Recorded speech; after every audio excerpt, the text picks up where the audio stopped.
Today we'll be learning about changes in the states of matter. Now you know there are three states of matter. There are solids, there are liquids, and there are gases. And you probably know that when a solid like ice turns into a liquid, we say that it's melting. And if a liquid like water turns back into a solid, we can say that it's freezing. But it turns out they're names for all of the other types of changes that can exist as well.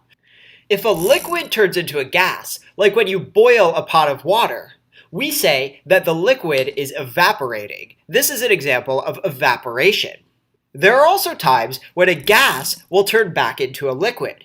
If you've ever had a bottle of cold water, you see these little droplets of water form on the outside. This is happening because water vapor, or gas in the air, is turning back into a liquid because of the cold water inside of the bottle. We call this process when a gas turns back into a liquid condensation. There's one more example too. Believe it or not, but a solid can turn directly into a gas without ever having to be a liquid. This happens with dry ice, which is solid carbon dioxide. If you drop it in some water just to start the reaction, you can see that the carbon dioxide ice is turning directly into a gas. It's never becoming a liquid. Those solid chunks are switching directly into a gas. Now this process where a solid goes straight to a gas is called sublimation. Let's practice some of these together.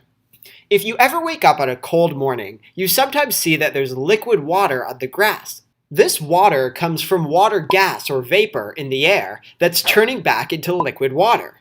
What is it called when a gas turns back into a liquid? Well, we can see that that is called condensation.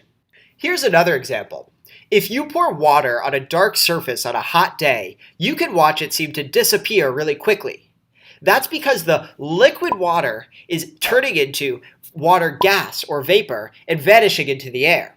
What is it called when a liquid turns into a gas? Well, you can see that we call that evaporation. Finally, here's one more. When you have a cube of dry ice, solid carbon dioxide, it turns straight from a solid into a gas. What is it called when a solid turns into a gas? Well, when a solid turns directly into a gas, it's called sublimation. Now it's time for you to practice on your own. On cold days, you sometimes see droplets of water form on your window. What is happening to cause that? Well, that's happening because water vapor or water gas in the air is turning back into a liquid on your window. That is an example of condensation. Now here's another. When you boil a pot of water, say to make tea, you can see all of this gas coming out of the kettle. What is this an example of? Well, in this example, liquid water is turning into water gas or water vapor as you boil it. This is an example of evaporation.